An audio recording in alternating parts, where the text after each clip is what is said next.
بسم الله الرحمن الرحيم. اهلا بكم في قناه ست البيت. النهارده ان شاء الله هنعمل مع بعض المحشي. كل سنه وانتم طيبين. وعايزه قبل ما ابدا الفيديو اشكر كل الناس اللي بتدعم القناه من داخل مصر وخارج مصر، وربنا يوفق الجميع ان شاء الله. واوريكم بقى المحشي على طريقتي انا. دلوقتي انا جايبه 3 بصلات، ماشي، هنقطعهم ونيجي مع بعض. ستي بعد ما قطعت البصل، ماشي، اعمل بقى كده. ما حطيتش اي حاجه ولا زيت ولا سمنه ولا اي حاجه، بشوح بس كده البصلايه. طبعا انتوا عارفين ان البصل الجديد برضو ما بقاش لسه برضو ايه، بيدبل يعني ايه، مش بيدبل بسرعه. بحط كده رشه سكر هنا بتسرع عمليه سوى البصله، وكمان بتفرمل البصلايه وما تخليش ايه تاخد زيت كتير يعني، او ما تشربش الزيت اللي انت بتحطيه او السمنه.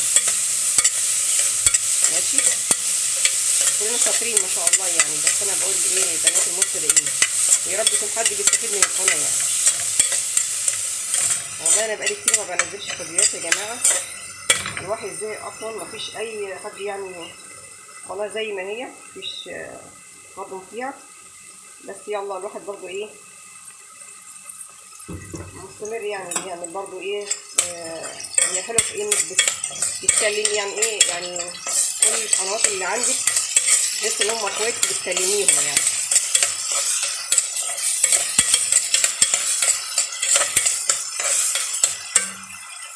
صراحه الواحد استفاد منهم كتير صراحه، القنوات كلها اللي عندي ما شاء الله عليهم شاطرين جدا. طبعا عندي جميع من كل البلاد يعني ما شاء الله عليهم، اللي من المغرب ومن تونس ومن مصر ومن كل يعني ما شاء الله يعني عليهم شاطرين جدا.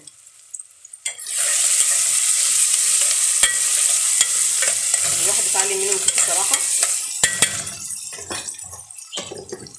إذا كان توفير او تدوير الحاجات او عمايل الاكل ما شاء الله يعني شاطرين من كل حاجه، وربنا يوفقهم ان شاء الله ويوفقنا جميعا. هنفضل بقى نقلب كده يا ستي لغايه ما ايه البصله بس ايه تحمر شويه ونيجي مع بعض. بصي بقول لك هنحط كمان ورق ضغط، ماشي كده، تدي طعم برده للقوطه حاجه المحشي يعني، بتدي طعم حلو قوي. هنقلب بقى كده ونيجي مع بعض بعد ما ايه تتحمر شويه. بصي البصلايه ما شاء الله كده احمرت، انا مش عايزاها محروقه يا جماعه، انا عايزاها تتحمر بس زي بتاعه الكشري بالظبط المنظر ده كده.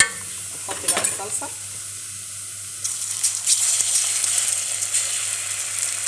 نقلب بقى كده.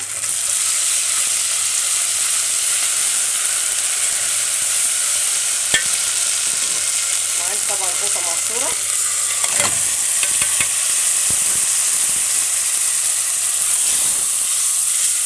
كده بقى نحط مع شويه ونيجي نحط ايه التوابل مع بعض. ستي بعد الشوربه كده ما غلت ما شاء الله، بصوا منظرها. انا خليت الشوربه غلت قوي عشان تاخد من القوطه والبصل والورق الغار، ماشي. الحاجات دي يا جماعه بتدي طعم قوي للشوربه، فلازم تستني عليها لغايه ما تغلي. دلوقتي احنا هنحط اللحمه، ماشي.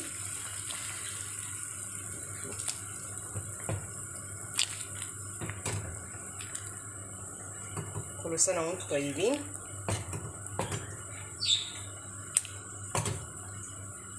نسيبها بقى تغلي ونيجي اهي. بس ما شاء الله التسبيكه اهي كده، اللهم صل على النبي.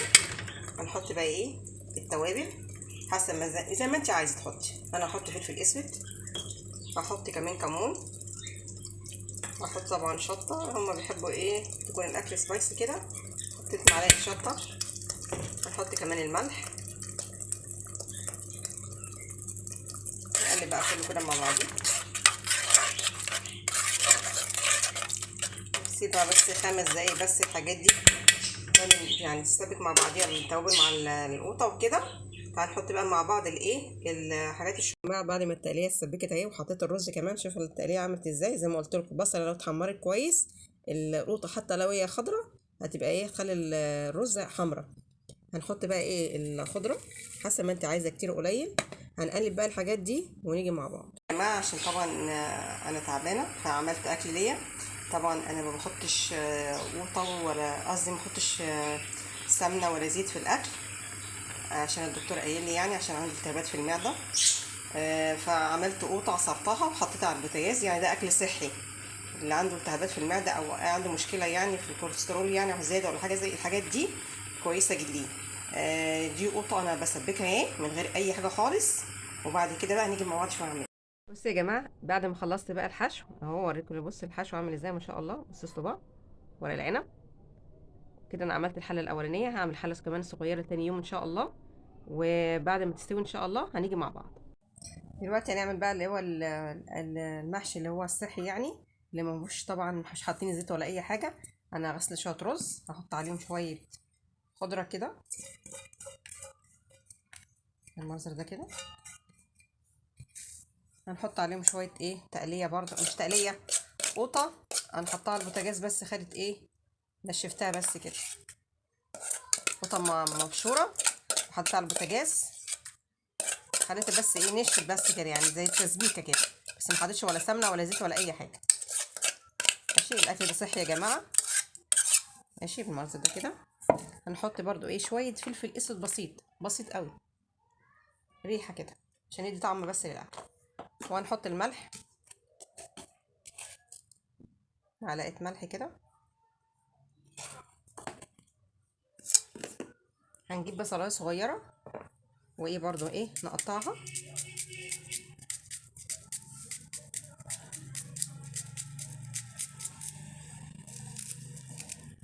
حطيتها بقى حتت صغيره كده. هنقلب الحاجات دي ونيجي مع بعض. ما شاء الله الشوربه عامله ازاي يا جماعه، اللحمه ما شاء الله. ماشي، هنحط بقى الملح والتوابل. التوابل برضو حسب ما انت عايزه تحطي، انا بحط فلفل اسود وملح بس، ما بكترش يعني. هنحط بقى ايه الفلفل ماشي كده، ونحط كمان الملح. وبعد كده ايه نسقي ايه المحشي. يا جماعه ده المحشي اللي استوى، بس ما شاء الله. دي الحله التانية ما شاء الله اهي، هي صغيره بس ايه هتنفع ايه لتاني يوم. تعالوا نشوف بقى المحشي اللي استوى. كمان استوت.